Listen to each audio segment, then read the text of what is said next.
Hello, this is Mark here at Gary's Guitars in Portsmouth, New Hampshire, and I'm here to talk about value, what something's worth, especially guitars. So, this has to do with all retail, however. So if you're not even interested in guitars, stick around. This figures into your life and everything around you. Let's start with dividing into two categories: used guitars and new guitars. Used guitars have a certain what's the word for it? Special place in this world of used goods. They hold their value pretty well, ordinarily, although we are in a bit of value contraction, and that has to do with supply and demand. And I know people say supply and demand, that's what capitalism is, supply and there's a demand. And Adam Smith said this stuff. First of all, did you read Adam Smith? Because I did, and that book is ridiculous. I had to skim parts. I skipped parts of it. It's over 1,000 pages long or something. He just goes off on these tangents. It's nearly impossible to read. So don't give me capitalism. Adam Smith said this one thing, because he said a lot of stuff that doesn't make sense. Now, having said that, we're not in an entirely capitalist system. But we're in understanding capitalism is a way to understand supply and demand and its effects on the market. Essentially, we can do something, whatever the last person paid for something is probably close to its value. So as trends go up and trends go down, the thing that sold for $100 yesterday is probably going to sell for $100 today, or slightly more or slightly less. And this is to do with the used guitars once again. So we do market research. We check eBay and Reverb and other places online where we can check into the stats on what is selling, how much of it's selling, and is it a good picture? Does it paint a picture that tells us what something's worth? Now, if if not a lot of something that's sold, then we're got a little bit of a problem, because if you only two of them sold in the last year, how do we one sold for 3,000, one sold for 6,000? What's that all about? Well, there's other ways to ascertain the value as well, by kind of researching similar things, the attributes of the thing, and it gets a little harder, but you can come up with a value in that case. Also, you have to look at the market forces and which way it's pushing that number. And like I said, right now we're in kind of a downward push. And so when we're in a downward push, ordinarily we don't check the kind of currently for sale online stats, because they're kind of nuts. You know that old story. Someone comes in, hey, these things are going for 500 on the internet. Will you buy it from me? It's like, these things are not going for 500. There's a bunch of people asking for $500 and they're not getting it. And especially now when we have that divide in the market where things are selling for less than that perceived value of the seller, that it just becomes a problem. So sometimes we just open up the Guitar Center website and have to, find the thing. I know you spent $600 on this guitar and it probably should sell for $450 or $500 used, but Guitar Center is selling them for $300 right now on their website, so I can't give you $300 for it. So that's a whole other thing. Now, let's talk about the perceived value, and we go over to the this side of the ledger, which is the selling new gear. Perceived value figures very highly into that, because new sales are usually higher volume. They're usually items that aren't unique. So unique items are, a little easier to kind of give a spot value to, but things that are just on the market, of which there's a lot of them and it's currently under production, so that kind of retail new stuff is valued differently. And so what I'll do is, to simplify things, we're going to divide up into three different categories of value. One is perceived value, what the customer thinks is a good value. The other is the sale price, and the other will be the cost to the seller.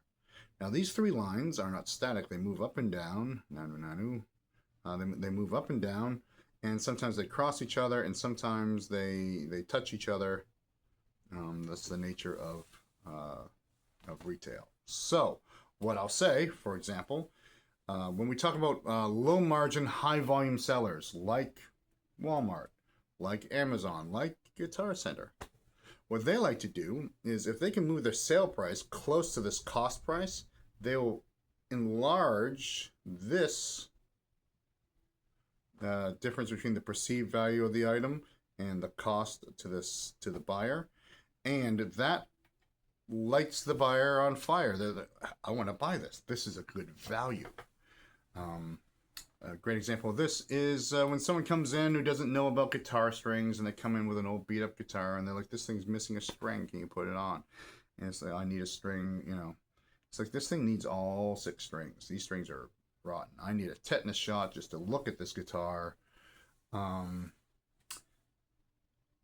gonna need all the strings. And they're like, well, how much is it? And you say, well, $8.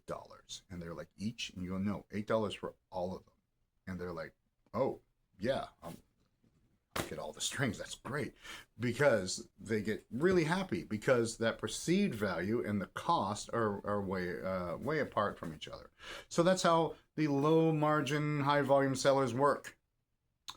By pushing down the sale price and making that perceived value just even more advantageous, they make the sale, and then they make more sales, and in the end, the idea is you've made a bunch more money, because instead of selling 3 things with a profit of $20, you've sold 50 things with a profit of $5.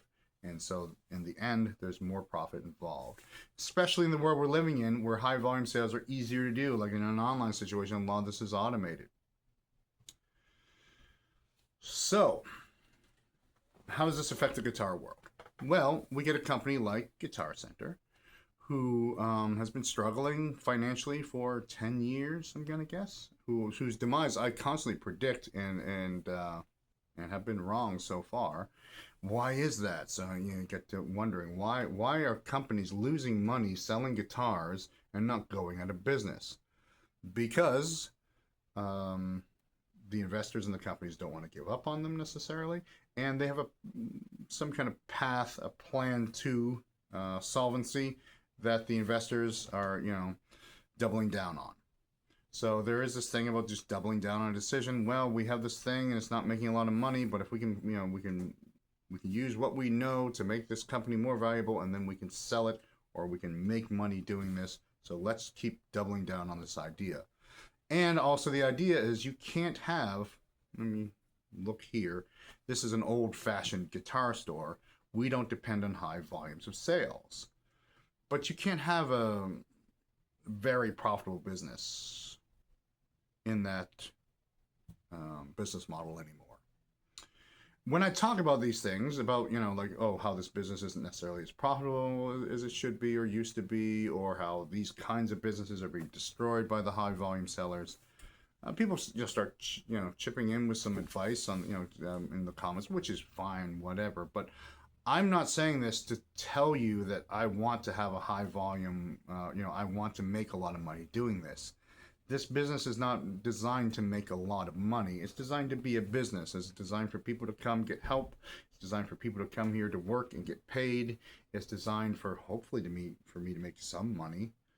But it's not designed to be like one of these modern high volume, low margin sellers. And I don't want to do that. And people sell online, sell more stuff online. So, I just don't want to be the high volume, low margin seller. I have a friend who has a music retail business who does that, and he does great. He's got a house on the water. He's, got everything he needs, and that's fine for him. He works really hard at it, and at nothing else. He's single-minded about the thing, and some days he wakes up and goes, where has the time gone? And that's something that I don't want to do. So, little aside there. But as we move forward, low margin, high volume businesses are just the way of the future, especially when we're dealing with the idea of automation, helping in sales. So it's just something to accept. We don't know what will happen, but this is across retail. This is why there's no hardware store in your town. This is why there's no pharmacy in your town. There's just Walmart. This is why. So, having said all that, and that was quite a ride, we're going to leave it at that for now. So, thanks for watching. We'll talk to you soon. Check out all the other videos here on YouTube. And check out the other videos I made about kind of the retail, so, the side of things. It's called, I forgot what it's called, but yeah, there's a playlist for it in our YouTube. I think it's inside baseball stuff, but running a retail shop, a small retail shop, something like that. All right, anyways, thanks for watching. Talk to you soon.